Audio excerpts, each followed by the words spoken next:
الحمد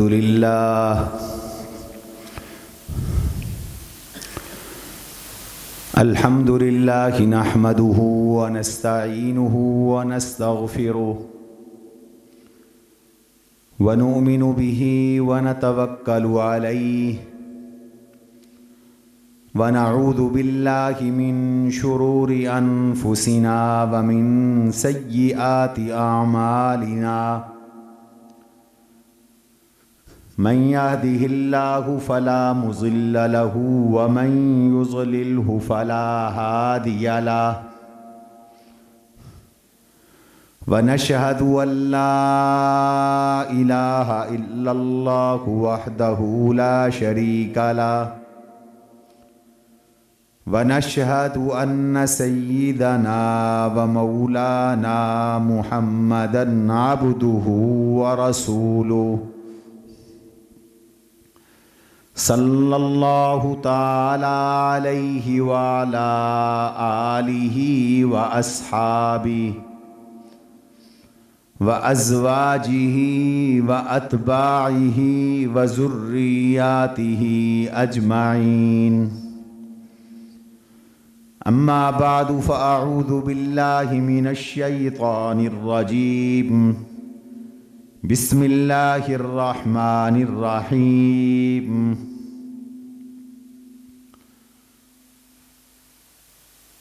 کل نفس ذائقۃ الموت وانما توفون اجورکم یوم القیامہ فمن زحزح عن النار وادخل الجنة فقد فاز وما الحیاۃ الدنیا الا متاع الغرور وقال رسول اللہ صلی اللہ علیہ وسلم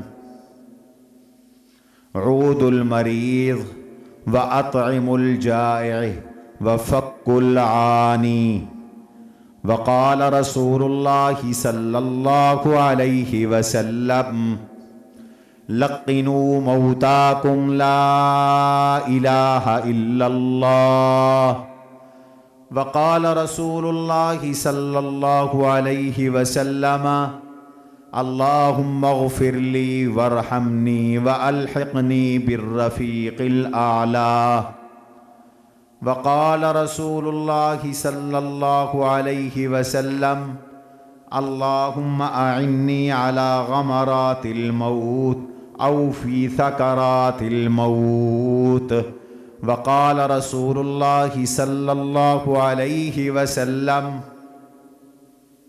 من یرد اللہ بہ خیرا یصبہ فیہ وقال رسول اللہ صلی اللہ علیہ وسلم لا تتمنوا الموت وقال رسول اللہ صلی اللہ علیہ وسلم ولكن قولوا اللہم احینی ما کانت الحیاة خیرا لی وتوفنی اذا کانت الوفاة خیرا لی او کما قال رسول اللہ صلی اللہ علیہ وسلم صدق اللہ وصدق رسولہ النبی الکریم ونحن على ذلك لمن الشاهدين والشاكرين والحمد لله رب العالمين اللهم صل على سيدنا ومولانا محمد وعلى آل سيدنا ومولانا محمد كما تحب أن يصلى عليه وصل على محمد وعلى آل محمد كما أمرتنا أن نصلي عليه وصل على محمد وعلى آل محمد كما ينبغي أن يصلى عليه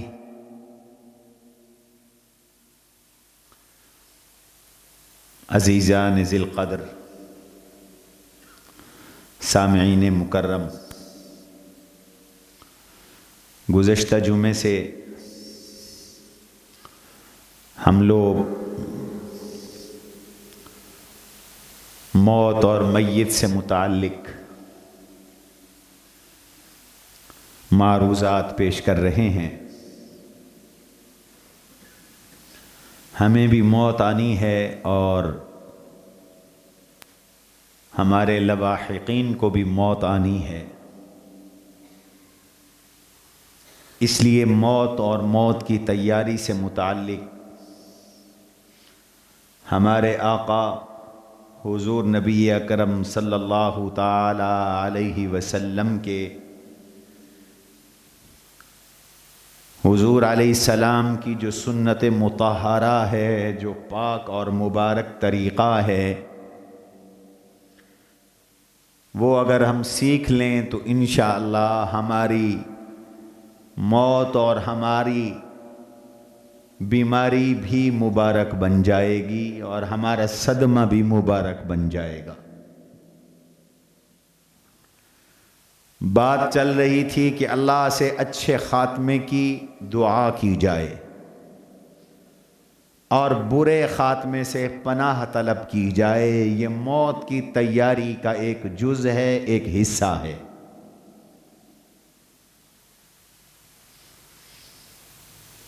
اچانک موت سے حضور صلی اللہ علیہ وسلم نے پناہ چاہی تو اچانک موت سے پناہ مانگنی چاہیے۔ اللہ ہمیں اچانک موت سے محفوظ فرمائے۔ اچانک موت میں توبہ کی توفیق نہیں ہوتی، توبہ کا موقع نہیں ملتا۔ اچانک آنے والی موت میں آدمی کو اپنے دنیا کے احوال درست کرنے کا چانس اور موقع نہیں ملتا۔ اچانک آنے والی موت میں آدمی اپنی آخرت کی تیاری بھی نہیں کر سکتا۔ اگرچہ آخرت کی تیاری تو ایک لمحے میں نہیں ہوتی، لیکن پھر بھی جو سفر پہ جانا والا ہو، اگرچہ وہ تیاری پہلے سے شروع کرتا ہے، لیکن عین موقع پر وہ اپنی تیاری پہ نظر ضرور ڈال لیتا ہے۔ یہ موقع اس کو ملتا ہے جس کو اچانک موت نہ آئی ہو، بلکہ علالت کی وجہ سے، مرض کی وجہ سے اسے موت آ رہی ہو۔ اس لیے آپ صلی اللہ علیہ وسلم نے پناہ مانگی، فرمایا اللہم انی اعوذ بک من موت الفجاء، یا اللہ اچانک موت سے مجھے بچانا۔ ہارٹ اٹیک ہوتا ہے، آدمی دنیا سے چلا جاتا ہے، اچانک موت ہے۔ ایکسیڈنٹ ہوتا ہے، آدمی دنیا سے چلا جاتا ہے، اچانک موت ہے۔ کہیں کو فائرنگ ہوئی، گولی لگی، آدمی دنیا سے چلا گیا، اچانک موت ہے۔ ایک آدمی جہاد پہ جا رہا ہے، جنگ پہ جا رہا ہے، شہید ہو گیا تو وہ اچانک موت نہیں۔ آدمی تیاری کے ساتھ جہاد میں جا رہا ہے، یہ ذہن لے کے جاتا ہے کہ میں تو مرنے کے لیے جا رہا ہوں، وہ تو جاتا ہی مرنے کے لیے ہے۔ اچانک موت سے اللہ محفوظ فرمائے، اس دعا کا اہتمام کرنا چاہیے۔ اللہم انی اعوذ بک من موت الفجاء ومن لدغ الحیہ، یا اللہ مجھے سانپ کے ڈسنے سے بھی محفوظ رکھنا، اچانک موت سے بھی مجھے محفوظ رکھنا۔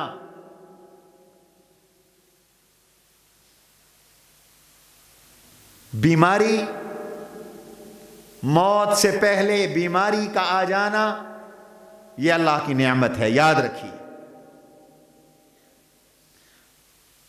مرض الوفات مومن کے لیے رحمت ہے، بیمار ہونا مومن کے لیے رحمت ہے۔ رحمت عالم صلی اللہ تعالی علیہ وسلم نے ارشاد فرمایا، من یرید اللہ بہ خیرا یصبہ فیہ، اللہ اپنے جس بندے کے ساتھ بھلائی کا ارادہ فرماتے ہیں اس کو تکلیف میں مبتلا کر دیتے ہیں، اس کو مصیبت میں مبتلا کر دیتے ہیں۔ یہ دروازے بند کرو بھائی، کنڈیاں لگا دو۔ اللہ اس کو مصیبت اور تکلیف میں مبتلا فرما دیتے ہیں، اور اس کی وجہ آپ صلی اللہ علیہ وسلم نے دوسری حدیث میں ارشاد فرمایا کہ مومن کو جب کوئی بیماری آتی ہے، کوئی تکلیف آتی ہے، جب اسے کو غم آتا ہے، جب اسے کو پریشانی آتی ہے، حتیٰ کہ اس کے پاؤں میں کانٹا چبھ جائے، اللہ اس پر بھی گناہ معاف فرما دیتے ہیں۔ اس لیے کسی کو بیمار ہونے پر طعنہ نہ دو، کسی کی بیماری کو عیب نہ سمجھو، بلکہ بیماری کو غنیمت جانو۔ آپ فرماتے ہیں مومن اور منافق کی موت جدا جدا ہے۔ مومن کی مثال کالزرع، کھیتی کی طرح ہے، یقلبہ الہوا یقلبہ الریاح، درخت کی ٹہنی کو اور زمین سے نکلنے والے پودوں کو اور کھیتیوں کو کبھی ہوا یوں کرتی ہے، کبھی ہوا یوں کرتی ہے، انہیں الٹ پلٹ کرتی ہے، وہ زمین پہ گرتے ہیں، پھر کھڑے ہوتے ہیں، پھر گرتے ہیں، پھر کھڑے ہوتے ہیں، پھر گرتے ہیں، پھر کھڑے ہوتے ہیں۔ فرمایا مومن اس کی طرح ہے، اور منافق کی مثال صنوبر کے درخت کی طرح ہے کہ وہ ٹھیک سے کھڑا ہوتا ہے، اچانک آندھی چلتی ہے، اس کو اکھیڑ کے پھینک دیتی ہے۔ فرمایا منافق یوں مر جاتا ہے، اور مومن گرتا ہے، اٹھتا ہے، گرتا ہے، اٹھتا ہے، بیمار ہوتا ہے، تندرست ہوتا ہے۔ منافق کو اچانک موت آ جاتی ہے، اور مومن بیماری کی حالت میں جاتا ہے، تکلیف کی حالت میں جاتا ہے، اس کی تکلیف پر اس کے گناہ معاف ہوتے ہیں، اس کے درجے بلند ہوتے ہیں، اسے توبہ کا موقع ملتا ہے، اسے استغفار کا موقع ملتا ہے، اسے حقوق کی ادائیگی کا موقع ملتا ہے، اسے وصیت کا موقع ملتا ہے، اسے لوگوں کے حقوق یاد کرنے کا موقع ملتا ہے، اسے اپنی آخرت سنوارنے کا موقع ملتا ہے۔ اور ایک اور بڑی عجیب حدیث ہے، میرے سامنے دماغ میں احادیث کے انبار لگے ہیں۔ حضور علیہ الصلوۃ والسلام ارشاد فرماتے ہیں، یہ مشکات کتاب الجنائز میں یہ ساری روایات موجود ہیں۔ آپ علیہ السلام ارشاد فرماتے ہیں، اللہ تعالیٰ ایک بندے کے ساتھ، ایک بندے کو بہت بڑا رتبہ اور اپنا قرب عطا فرمانا چاہتے ہیں۔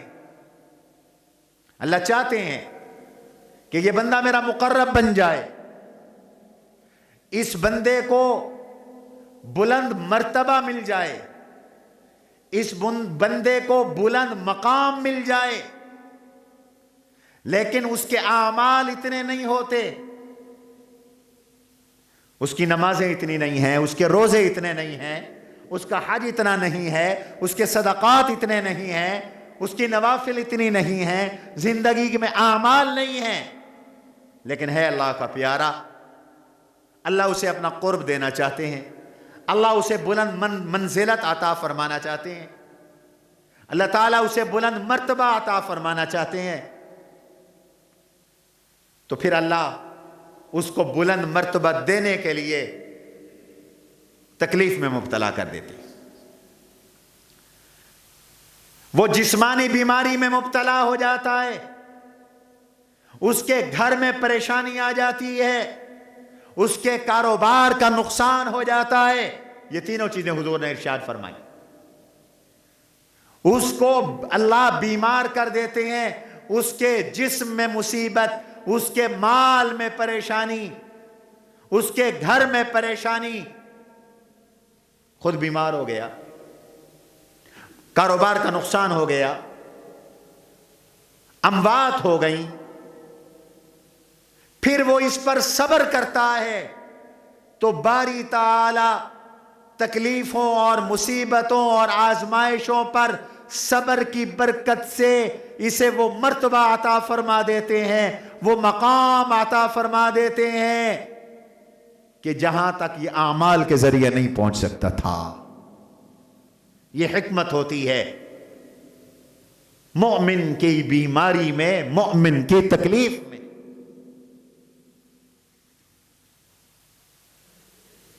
ہم لوگ تو ظاہر کو دیکھ کر کہہ دیتے ہیں اوئے ہوئے ہوئے ہوئے اتنا بیمار پکڑا پڑا ہے،